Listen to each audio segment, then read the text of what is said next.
Aleluia. Eu cumprimento a igreja nesta noite com a paz do Senhor.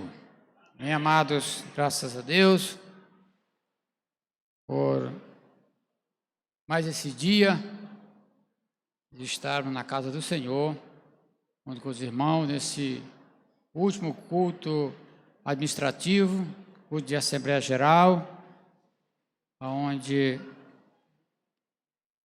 o próximo será o próximo ano, né?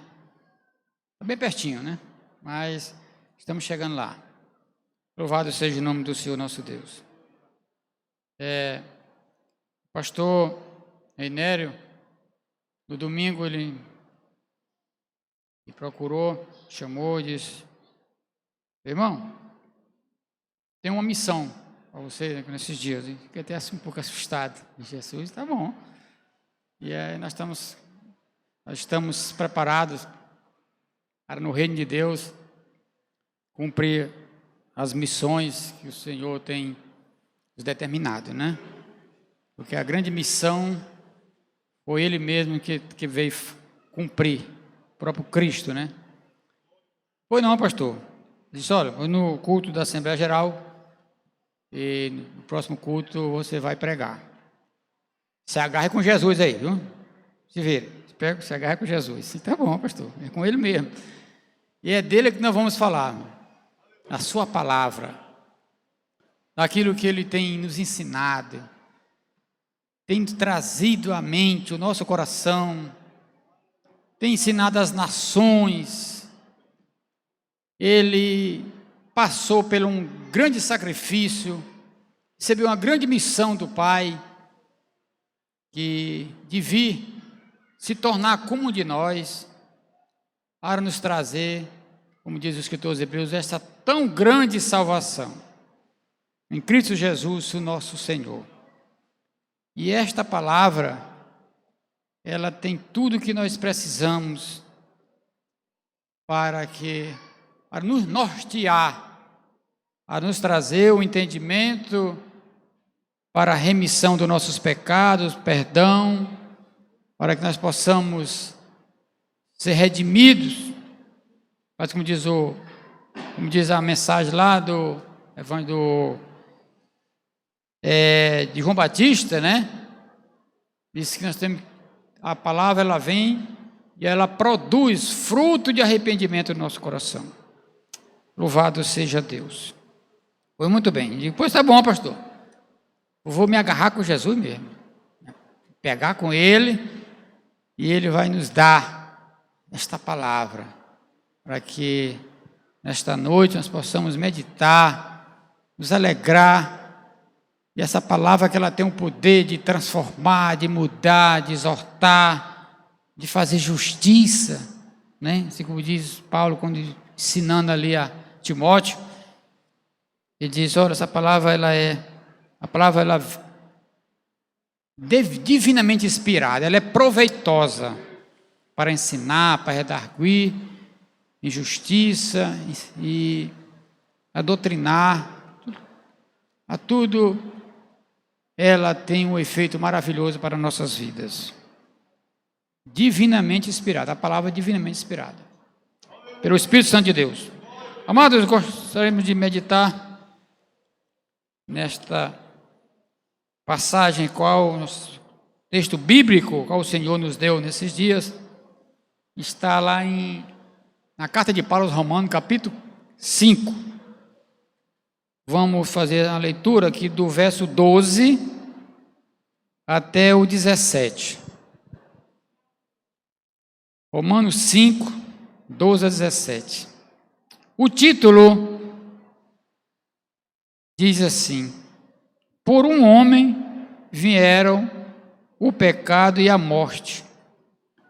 Por um homem também veio a graça. Que providência, né? Diz assim a palavra de Deus: pelo que, como por um homem entrou o pecado no mundo, e pelo pecado a morte, assim também a morte passou a todos os homens. Por isso que todos pecaram. Porque até a lei estava o pecado do mundo, mas o pecado não é imputado, não havendo lei. No entanto, a morte reinou desde Adão até Moisés, até sobre aqueles que não pecaram, à semelhança da transgressão de Adão, o qual é a figura daquele que havia de vir. Mas não é assim o dom gratuito como a ofensa, porque se pela ofensa de um morreram muitos, muito mais a graça de Deus e o dom pela graça, que é de um só homem, Jesus Cristo, abundou sobre muitos. E não foi assim o dom como a ofensa, por um só, que pecou, porque o juízo veio de uma só ofensa. Na verdade, para a condenação, mas o dom gratuito veio de muitas ofensas para a justificação. Porque, se pela ofensa de um, a morte reinou por esse, muito mais os que recebem a abundância da graça e do dom da justiça reinarão em vida por um só, Jesus Cristo. Por um entrou o pecado gerou a morte passou para todo mundo, aí a tragédia.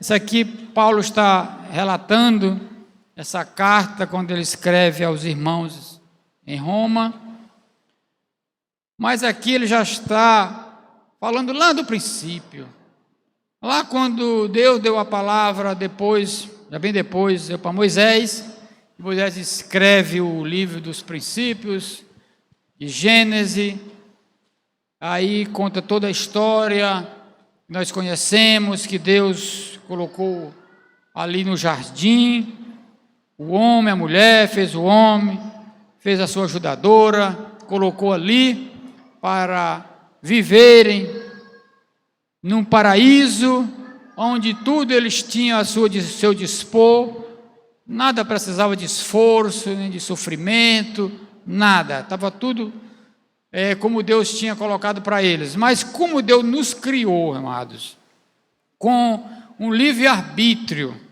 deu uma consciência a cada um, deu poder de raciocínio, de decisão, o homem, e colocou ali aquele fruto, aquela árvore no meio do jardim, e ali deu a ordem. Tudo está à disposição de vocês, menos esta aqui, para ferir aqui a consciência de vocês. E a adoração, de Adão para com Deus, o respeito, a obediência, para que o homem fosse ali aferir a sua obediência para com o seu Criador. E a história diz bíblica, que Adão fraquejou um pouco ali, deixou meio dispersa ali a situação da mulher, acho que não deu a devida ordem a ela, não chegou e disse, olha, daqui ninguém toca, ninguém mexe, e deixou à vontade, e aí a mulher foi enganada pela serpente. Nós conhecemos toda essa história de que os três protagonistas do pecado, Adão, Eva e a serpente, receberam ali o seu juízo. Ao homem foi dado a ele o juízo de que ele foi expulso do paraíso para começar, Isso aí perderam todas as regalias, aí o paraíso desapareceu, e aí eles ficaram no mundo, assim como diz assim, ficaram no mundo sem cachorro, jogado, Deus deu o mote, ele chamou eles, inquiriu, eles deram as justificativas esfarrapadas. Adão diz logo, não, senhor, foi a mulher que tu me deu. Aí tu, mulher? A senhora me enganou, a serpente me enganou. E aí a culpa ficou na serpente e foi dado o juízo àqueles três. Ao homem, ao patriarca, aquele que estava sob ele a responsabilidade daquela ordem, da família, e ele teria que trabalhar, viver do suor do seu próprio rosto, está posto sobre nós. E a mulher, para ter filho, para multiplicar, para ter ela ia sentir dor de parto. E assim está para as mulheres. E a serpente se rastejaria dali para frente. E aí foram expulsos do paraíso. E a morte chegou. E a morte agora fazendo parte da humanidade. Nós vemos aqui nesse texto, amados, que aqui fala de morte, de pecado e da morte. Primeiro veio o pecado. E a morte, ela foi consequência do pecado. O pecado é uma doença terrível. Pecado quer dizer, amados, errar o alvo. A morte quer dizer separação. Mas veio o pecado, uma doença devastadora, terrível, que a única cura, o único antídoto para esta doença, para que o paciente não morra verdadeiramente, ou seja, não vá para a eternidade sem Deus, porque ele vive separado, é o sangue de Jesus. Aí vem a providência de Jesus.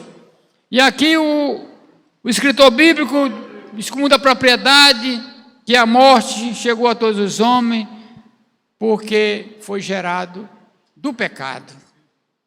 O pecado, amados, a morte e o pecado, eles têm uma associação muito grande com o diabo. Vejamos aqui na palavra de Deus que Jesus, o escritor aos Hebreus, no capítulo 2, versículo 14, ele diz que foi necessário que Jesus se fizesse como um de nós, se tornasse sangue e carne como nós, para que através do seu sacrifício ele viesse vencer todo o império da morte, e aí diz assim, isto é, o diabo. Então a morte e o diabo, bem juntinho. Morte. O que é morte? Morte é separação. A Bíblia fala de duas mortes. Fala da morte que quando se separa esse invólucro, esse corpo do espírito se separa, quando se vê dentro de um caixão, um corpo para ser sepultado, ali a morte passou por ali.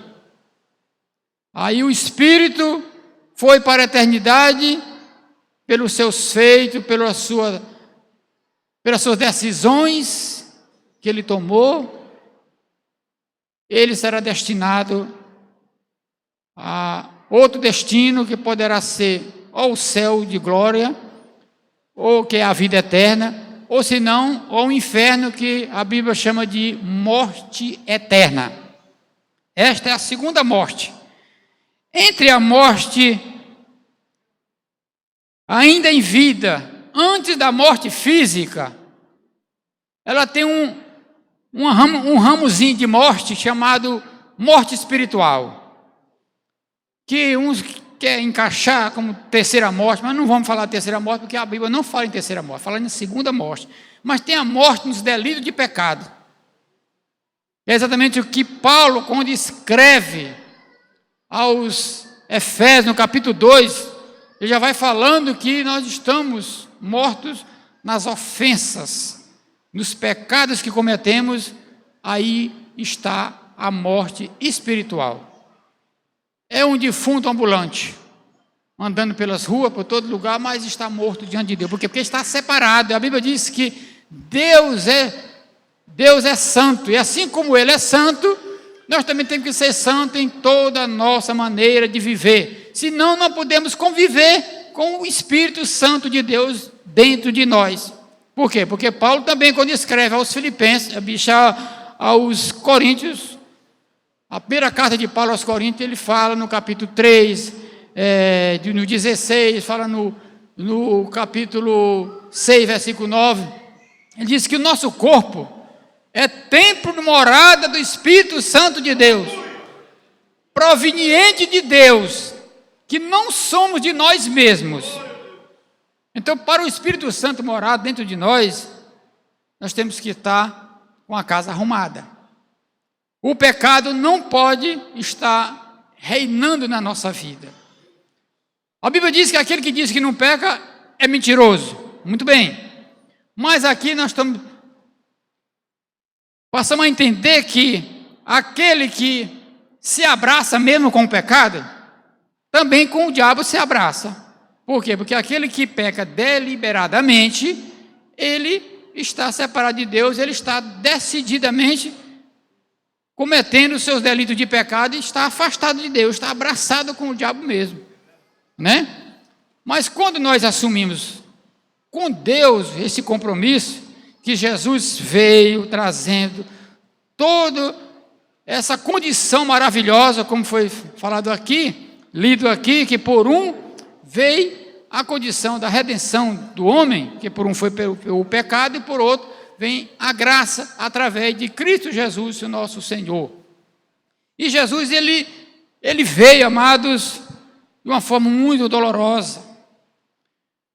Quando Paulo escreve aqui, que nos arremete lá para o princípio do pecado que gerou a morte, lá quando Deus está conversando, está dialogando com a mulher, com Adão, ele diz, olha, mas da semente da mulher virá um que vai esmagar a cabeça da serpente, vai desfazer todo esse mal.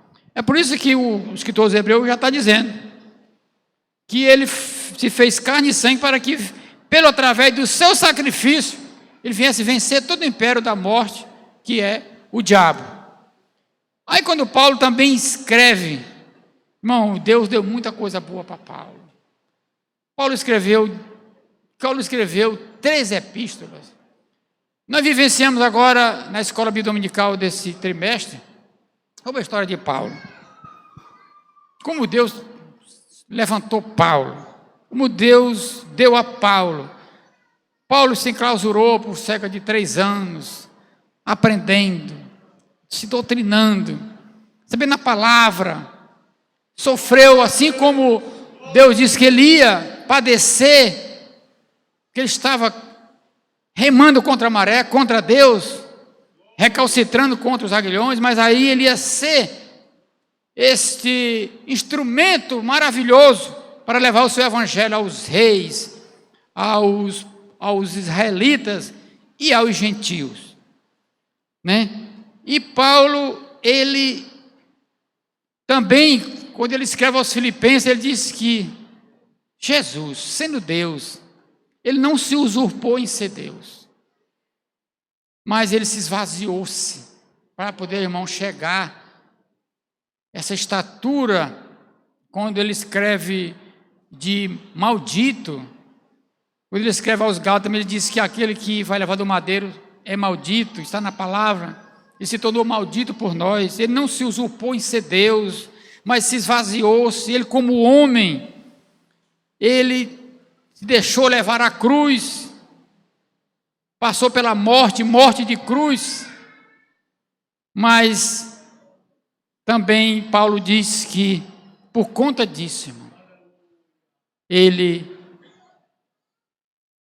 foi exaltado soberanamente pelo Pai. E ele, por conta disso, ele ganhou um nome que está acima de todos os nomes.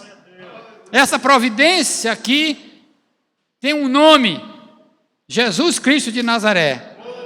E este nome, como Paulo diz aos Filipenses, este nome ganhou um nome que está acima de todos os nomes, aonde todo joelho se dobrará diante dele, e toda língua confessará que ele é o Senhor.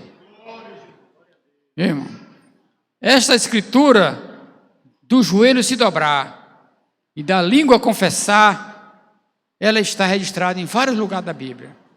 Está em Romanos, capítulo 14, versículo 11.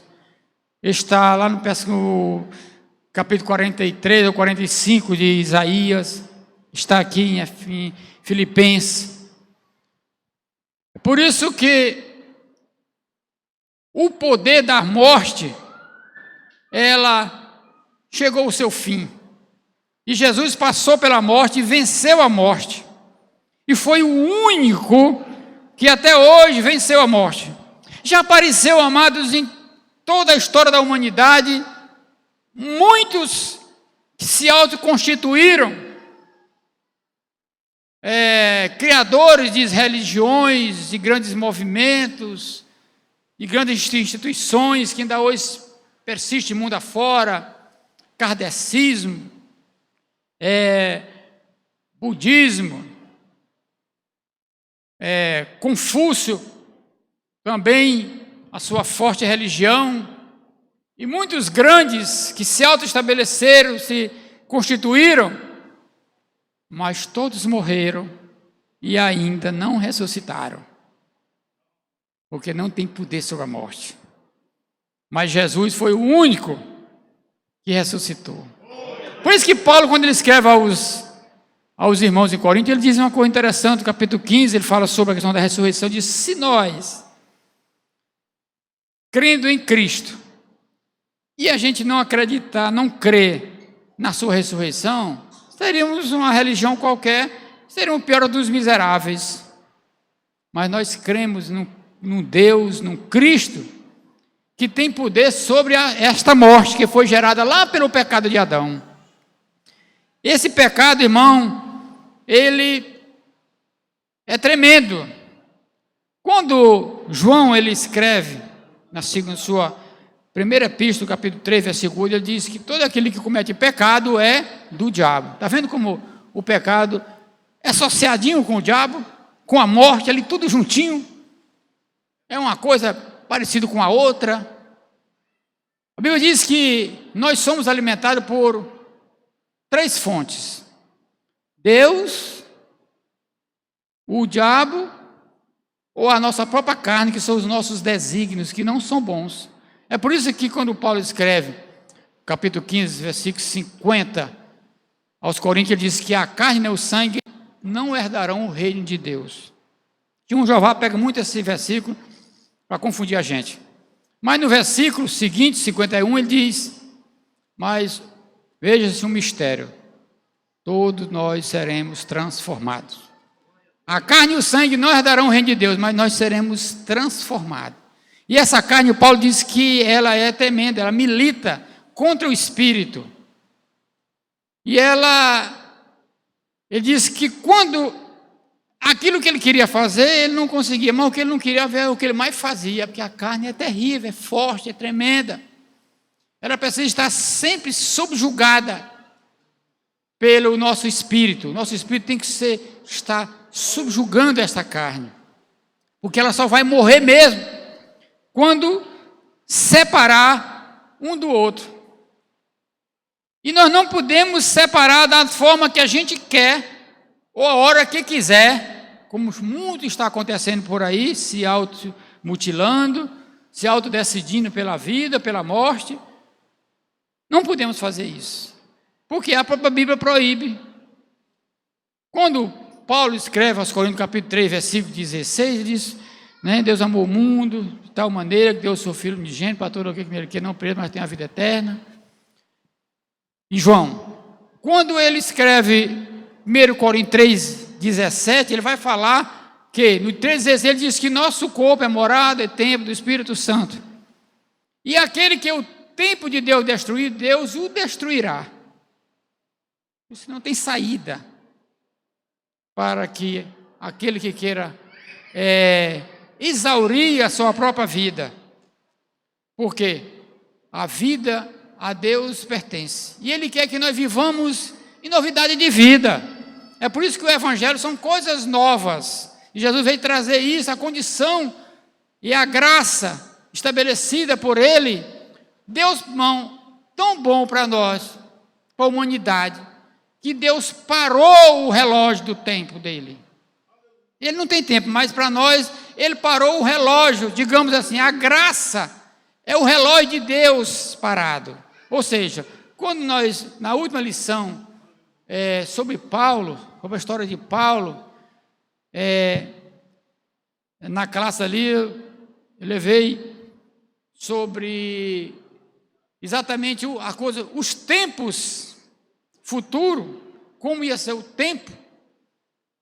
E Daniel, ele escreve no capítulo 9, versículo 26, 27, por ali assim, falar sobre a revelação que ele pediu a Deus, para Deus revelar para ele sobre a questão do fim dos tempos.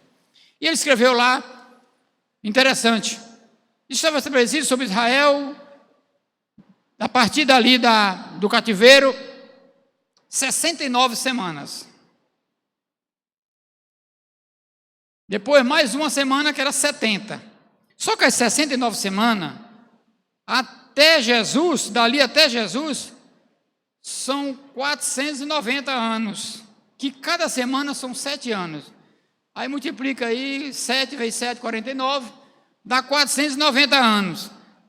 Mas tinha mais uma semana, e cadê essa semana? Que é 7 anos. Aí Deus deixou separadinha essa semana, para depois da graça, que é o relógio de Deus parou.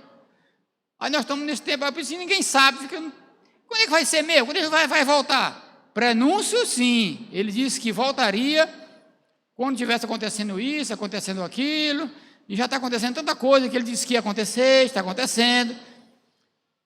Doenças, ou seja, pestilência que nós estamos passando, guerra, rumor de guerra, aonde o pecado tem, inclusive, enganado até os escolhidos, por aí tem caído nessa jogada do pecado, né?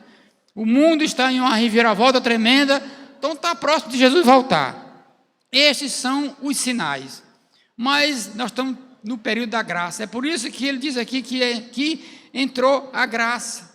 Veio o pecado gerou a morte, e agora, estabelecido por Cristo no sacrifício dele na cruz, veio a graça sobre nós, para que a redenção tenha a condição do homem se salvar, se arrependendo dos seus pecados, dos seus delitos de pecado.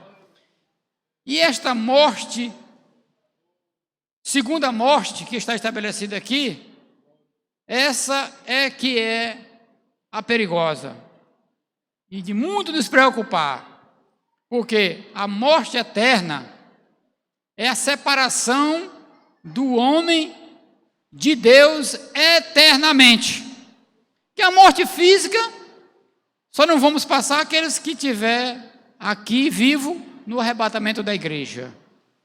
Mas aqueles que for passando, de vez em quando uma velhinha apaga aqui, apaga ali, e vai subindo, esperando lá o dia da ressurreição para poder ressuscitar, e aí subir tudo junto para as bordas do Cordeiro e etc.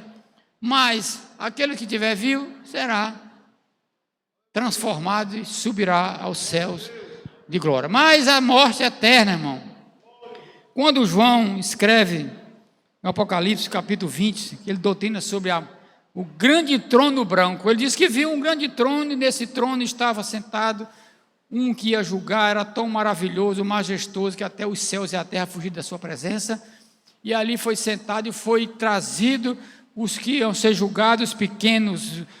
Não viu o vivo, ele não viu o santo lá para ser julgado, porque os crentes não serão julgados, os crentes já foram julgados.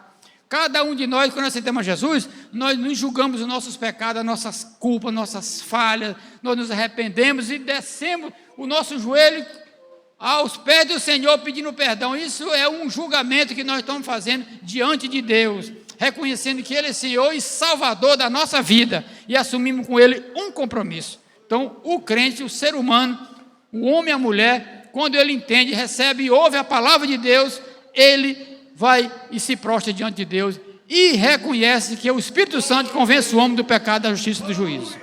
Aí sim, ele não passa por nenhum julgamento. O tribunal de Cristo não é para condenar, é para coroar os crentes que lá na presença de Deus receberão os seus galardões. E o grande trono branco, sim, esse é para julgar o pecador, aquele que foi para a eternidade, morreu, passou dessa morte, separou o seu corpo do espírito, e ele desprezou Jesus, desprezou a palavra, desprezou a pregação da palavra, não quis nada com Jesus, se abraçou com o pecado, com o diabo também estava junto, levou de troco, foi e fez, aconteceu, a vida é minha, eu faço o que eu quero nem saber, crente vai morrer para lá, deixa para que eu quero viver a orgia, isso e aquilo, e nunca parou para pensar e para ouvir a palavra de Deus. Eu também era um desses. Mas um dia o Senhor tocou no meu coração, na minha vida, na vida de cada um de nós, mesmo aqueles que nasceram no Evangelho. Eu dizia hoje que nasceram no Evangelho, mas um dia ele tomou decisão, teve até um período aí pelo mundo, aí foi golpeado aí, mas depois reconheceu, e hoje é um santo ministro da casa de Deus, com toda a sua família e aqueles que ele pode alcançar com a sua palavra e o seu testemunho, né? E aí João disse que viu lá aquele grande trono branco. Aí ele disse que lá foram abertos os livros estava, o que não estava no livro da vida que não estava no livro da vida, estava no livro da condenação, e ali ele disse que é a segunda morte. João também, quando ele escreve no capítulo 5, no Evangelho, capítulo 5, versículo 24, ele diz, na verdade, aquele que ouve a minha palavra e crê naquele que me enviou tem vida eterna. Não entrará em condenação, mas já passou da morte para a vida. Então, estava na morte, que é para a morte eterna, agora passou da morte para a vida. É por isso, amados, que nós nos alegramos. É por isso que nós somos felizes estar na presença de Deus. E aí João diz que Deus amou o mundo de tal maneira que deu o seu Filho unigênito para todo aquele que ele crê. Mas ele diz outra coisa interessante, no verso 17, que Deus enviou Jesus ao mundo não para condenar o mundo, mas para que o mundo fosse salvo por ele. E ele diz mais, no versículo 18, quem crê nele não é condenado, mas quem não crê já está condenado, por não ter crido no unigênito Filho de Deus. Já está condenado. Aquele que não quer nada, não precisa mais nem fazer nada, já está condenado. Ele precisa se converter, voltar. Converter quer dizer voltar e se prostrar, pedir perdão a Deus e assumir com Deus uma nova vida, e ali seguir uma vida de retidão diante de Deus, e aí ser grato a Deus eternamente pelo perdão dos pecados, porque por um entrou o pecado, e pelo pecado a morte, e a morte passou a todos os homens. É por isso que nós temos esse corpo velho degradado, o velho fraco, irmão. Esse corpo velho nosso é fraco. Eu estou com 61 anos, irmão, mas sinto dor em tudo quanto é junta já. Pensando só juntar e jogar fora, né? Mas Jesus é bom, irmão. Eu procuro exatamente não me lamentar, porque a gente sabe muito bem, irmão, que isso aí é coisa do pecado, está na humanidade, passou a todos os homens, e são consequências, envelhece. Olha, meu Deus, eu estou tão engiado, Senhor, tem misericórdia. Mas é assim mesmo, irmão, faz parte. Tem um dizer que diz assim, quem não quer ficar velho, irmão, tem que morrer novo. E ninguém pode morrer, né? Só quando Deus quiser. Então não vai morrer mesmo, né? Glória a Deus por estarmos na presença do Senhor nosso Deus, né? Eu glorifico a Deus, irmão. E cheguei aqui cego, sem entender nada. Eu me trouxe aqui sem só Deus na causa. E aceitei Jesus, e Deus tem me coberto com a sua graça, com o seu amor. Me deu uma família abençoada, filhos abençoados, esposa, e tenho procurado E hoje ganhei mais uma família bem tão grande, né? Todos vocês somos uma família de Jesus. Toda essa providência que Deus fez para conosco foi exatamente um sacrifício, uma missão que Ele recebeu para fazer. E Ele deixou tudo prontinho. Disse: olha, eu vou para o Pai, vou enviar o Consolador para estar com vocês, para fazer lembrar tudo aquilo, ensinar muita coisa mais, e fazer lembrar tudo aquilo que eu tenho ensinado a vocês. E vocês fiquem aí um pouquinho, o Espírito Santo vai ficar cuidando de vocês, vai morar dentro de vocês, como já lemos aqui, né?